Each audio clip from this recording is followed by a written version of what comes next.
Hey everyone, Sizzle here, today bringing you guys a video about Gorz. This card is pretty complex, and so I've seen people misplay with it a lot, but after making this video I realized just how complex this card really is. So hopefully you learned something from this video, and if not, maybe you just consider different ways of thinking or different lines when using or playing into Gorz. So starting off with an easy one, if your opponent were to attack you directly and you drop Gorz, most of the time you're gonna summon this guy in defense position. And probably your token defense position too. The reason for this is because there's a card called Enemy Controller that exists.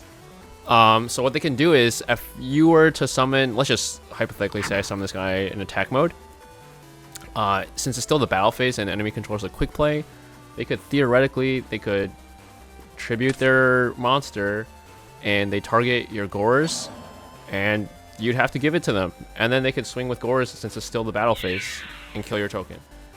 So I want to talk about attacking with Gorz and the token, because there are many different factors that go into your decision making when attacking with Gorz and the token. For example, Mirror Force is the most obvious one. You don't want to lose both. And in this case against Hero B, Honest, D-Prison are also cards. So those are the main cards I'm trying to play around right now. But a lot of people, when they make their decision making in this case, don't factor in attack thresholds. So for example, against Hero B, 1900 is a very good threshold because they need to overextend with a Diva or a Miracle Fusion to get over your token. So my token is valuable. Like, I value my token, so I don't necessarily want to overextend both into Mirror Force in this case.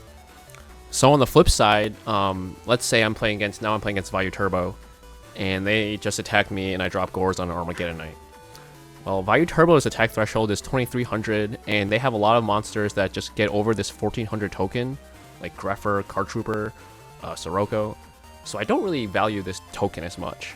So I don't care as much if it gets Mirror Force. I'd rather risk getting Mirror Force here than maybe if I only put Gorz in attack mode and get D-Prison, and I could get Caius next turn. So many times in situations like this, when I don't value my token, I'm sending and putting both in attack mode. The first mistake people make with Gorz is they don't unlock it from their hand. I don't like having Gorz stuck in my hand. Gorz is a -1 in your hand until it's dropped. You are playing with one less card until that Gorz is dropped. So you need to drop it like as soon as you can, in most cases, in my opinion. People will tend to set back rows when they have Gorz, which isn't always wrong, but most of the time it is. In this example, in my RBT top 4 match at Orlando against Anthony Murray, unlocking Gorz here won me the game. Brain control, set hamster, set bottomless, set nothing. I kind of like it. Played around Icarus. I do this pretty often myself. Now, he has my body as a shield in his hand. No way. Who does? Eric? Eric does, yes. Is it in there? Let's see. So why didn't he set another card then? Good question, yeah. That seems wrong. So I don't think that's wrong. Granted, Keegan probably doesn't know I have Gorz in my hand at this point, but because I do have Gorz in my hand, my mindset is Gorz is a -1 until I drop it. I'm trying to kind of force Gorz to come out by only setting hamster and not setting bottomless. And if I really want to hyper-analyze the situation, my bodying a random Kalut for an Icarus attack isn't really going to do anything. Like, yeah, it's a +1, but it doesn't really matter. And I know he doesn't have Shura or Bora, because he would have summoned Shura or Bora in this case instead of Kalut. Granted, he top decks Shura, so that really sucked, but it ends up going from this situation to him having the absolute nuts, which I did not expect, to be honest. But because of that, I get to drop Gorz, so it goes from this to me dropping Gorz into the craziest my body I've ever done in my life, and me winning the game from there. So I just really want to emphasize that unlocking Gorz really did win me this game. Another point of discussion I want to bring up on Gorz is signing it in and out. People don't consider signing it out enough, in my opinion. Going first, Gorz is a lot worse. You have the advantage going first, and you want to press that advantage, and Gorz sitting in your hand isn't going to do you any favors. Against Hero B and Blackwing, or like matchups where they're trying to beat you down, Gorz is good going first for a second, in my opinion, since they're consistently attacking. So Gorz has multiple chances throughout the whole game to be live. Matchups where I'd consider signing it out more are matchups where it's slow, where the game is slower and they're not beating you down consistently. Matchups like Going first against frogs, for example, I am trying to swarm them and pressure them like crazy, so Gorz isn't going to do anything there. Going first, at least. Going second, I think is still good against frogs. Dragons, Christia decks, they have Drago, they have Christia. They're probably not going to let you drop Gorz. Even matchups against like zombies, Gorz is really good that one turn they go off. But besides that one turn, it's going to be dead in your hand most likely for the rest of the game. So just some things to think about. I'm not saying those matchups you always side out Gorz, just maybe you should consider siding it out more though. So now I want to talk about playing against and around Gorz. And one topic of discussion I want to bring up is trap Dustshoot. So if you're to trap Dustshoot in your opponent's hand and they have Gorz there, there's a million factors to consider when doing this, of course, deciding what to pick with Dustshoot. You know, how good is your hand, how good is their hand, what's your win condition, just, you know, a bunch of things, of course.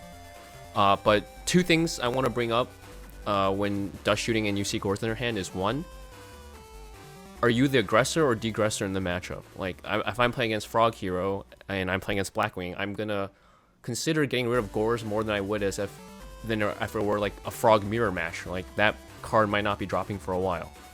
And the second thing to consider is, you know they have Gorz in hand, so they do not get to play that card without your permission.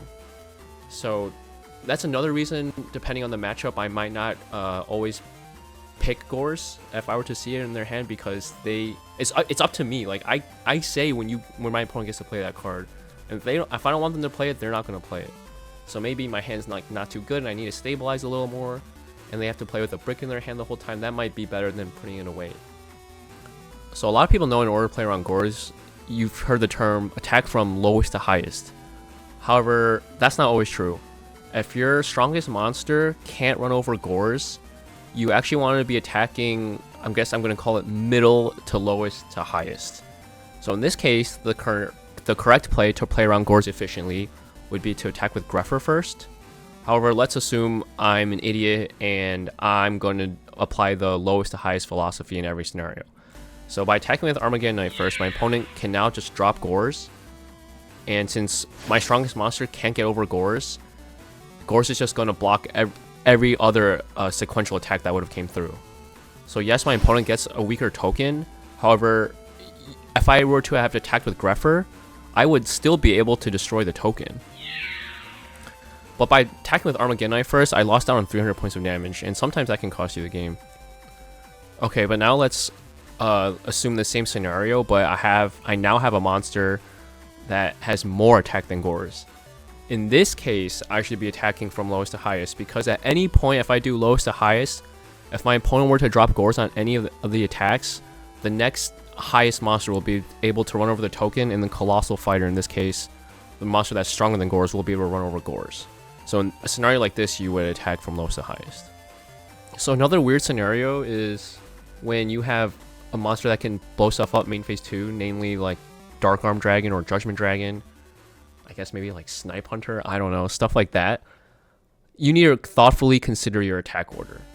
Because in this case, since I have 4 attackers, attacking with Armageddon Knight first is the correct play, and then attacking with Dark Arm is the right play. If you were to just do lowest to highest, let's just say I did Armageddon Knight attack, they let it through because they're trying to block the most damage, and then I did Grepher attack after, like I did lowest to highest, they drop Gorz on Grepher, and then your Armed Wing and Dark Armed would pop Gorz. However, they block the most damage this way. They blocked your 23 and 28. The correct play, because you can destroy stuff in main phase 2, I'm going to reset it real quick. The correct play would be to attack with Armageddon Knight first. They're not going to drop Gorz here because they want to block the most damage possible. And then attacking with Dark Armed. So they'll drop Gorz on Dark Armed. But then since you don't care about it because you can blow stuff up main phase 2, you got the most damage in this way. But now let's say you don't have Armageddon Knight. And this is why you need to thoughtfully consider your attack order at all times. In this scenario specifically, if I have enough Darks Engrave, the correct order is to actually attack with Dark Arm Dragon first. If I were to attack with anything else first, like let's say I attack with Armed Wing first, and they drop Gorz here, doesn't matter if it's Armed Wing or Grepher, Because the point being is they block the most damage this way. They're gonna drop Gorz on the first attack if their goal is to reduce the most amount of damage possible. So by not attacking with Dark Armed here, you lost out on the most damage possible, because main phase 2, you're just gonna pop the Gorz and the tokens, so you just want to make sure you get in the most damage possible. Alright, and the biggest mistake I see players make is they are playing the DLG1 Gorz and not the RPO2 Gorz. The RPO2 Gorz is Europrint. It can only be Europrint. It's darker. Look at this thing. So light. Dark. Light. Dark. This one's so much more. It's only like $8. Like, sure, you could play the Ghost Gorz, and that looks kind of nice, but you're gonna get a freaking stroke by looking at this guy all day, so can't play that. This guy. This is definitely how you maximize value out of Gorz. Hey everyone, thanks for watching. If you like this type of content, or just like Edison format in general, please consider subbing. I'll be doing my best to make more and more of this type of content for you guys. Thank you.